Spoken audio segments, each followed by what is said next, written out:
Ya, UGM itu tidak mampu untuk menyampaikan sebagai marwahnya seorang akademis. Sedangkan Dr. Rizwan, Pak Roy Suryo, saya membawa bukti-bukti ilmiah akademis. Ya, tetapi yang ada malah akhirnya jadi debat kusir. Nah, makanya kami kemudian sampaikan, ada nggak dokumen yang bisa kita pegang untuk kami buktikan kepada rakyat. Akhirnya skripsi yang kami minta baru di saat-saat terakhir, last minute, baru diambil dari perpustakaan. Terus di situ dari 16 orang itu juga ada beberapa orang yang mengaku sebagai alumni Fakultas Kehutanan UGM angkatan 1980. Mereka sudah mempersiapkan ijazah dan skripsi masing-masing. Saya bilang, kami tidak perlu skripsi Anda. Kami tidak perlu ijazah Anda. Nggak usah diperlihatkan kepada kami. Yang kami butuh adalah ijazah Joko Widodo. Yang kami butuh adalah skripsi Joko Widodo. Nah, alhamdulillah kami sempat kemarin setelah beberapa menit kami pegang.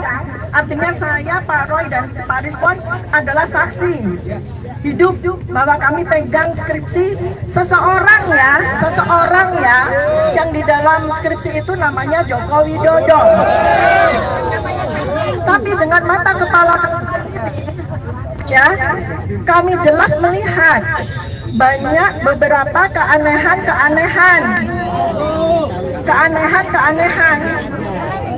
dari dokumen tersebut.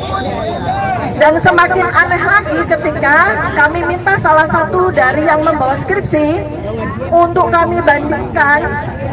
Ternyata skripsi yang mahasiswa yang diperlihatkan kepada kami, ternyata lembar pengesahannya ada nama dosen penguji.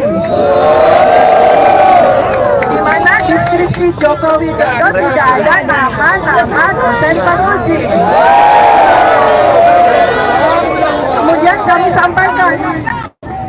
Kemudian kami sampaikan kepada pihak UGM, kalau rektor itu pada dasarnya tidak punya hak maupun kewajiban apapun untuk ikut di dalam urusan ini.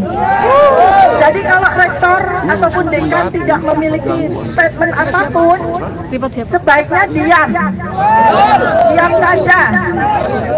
Jadi diam saja, kecuali nanti kalau memang ada pengadilan, rektor akan diundang sebagai saksi ahli, baru bicara rektor.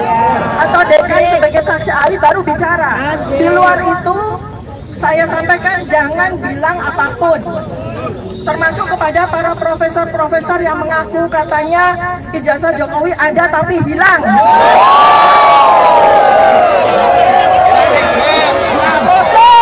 Itu malah jadi blunder. Menjatuhkan UGM sendiri. Jadi saya bilang, dilarang ya Bu Rektor, orang-orang yang memberikan statement-statement atas nama UGM yang malah jadi blunder. Jadi itu yang bisa saya sampaikan. Nanti mungkin kalau ada yang bertanya bisa saya tambahkan. Ya, sebelum nanti kalau ada pertanyaan, saya hanya ingin kesepakatan saja. Kita semua ada di sini dan termasuk UGM telah menjadi korban, saya tadi bilang, ya. Jadi inilah yang namanya korban Mulyono. Saya bukakan ini kaosnya dan ini korban Mulyono. Kita semua korban dari Mulyono. Jangan mau tidak jadi korbannya Mulyono. Apa yang kita lakukan dengan Mulyono?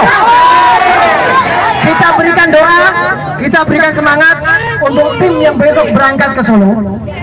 Lawyer jangan menghambat kita. Lawyer tidak boleh kemarin malah mengatakan saya hanya ingin sampaikan ini kepada pengadilan. Itu namanya pelanggaran terhadap Undang-Undang Keterbukaan Informasi Publik. Skripsi adalah karya ilmiah seorang umat manusia yang wajib diketahui oleh masyarakat lain. Dibuka, parah, tidak boleh disimpan. Jadi moga-moga kita berdoa di sini nantinya kepada Tuhan Yang Maha Kuasa, Allah Subhanahu wa Ta'ala. Kita tetap teruskan Dan kalau ada pertanyaan, uang orangnya sudah lengser kok masih dikejar. Enggak, jangan sampai ini jadi presiden. Sekarang bapaknya, anaknya juga melakukan hal yang sama. Itu bisa dimaksudkan. Anaknya juga mengalami proses pendidikan yang tidak jelas. SMA-nya tidak jelas, S1-nya tidak jelas, S2-nya bohong.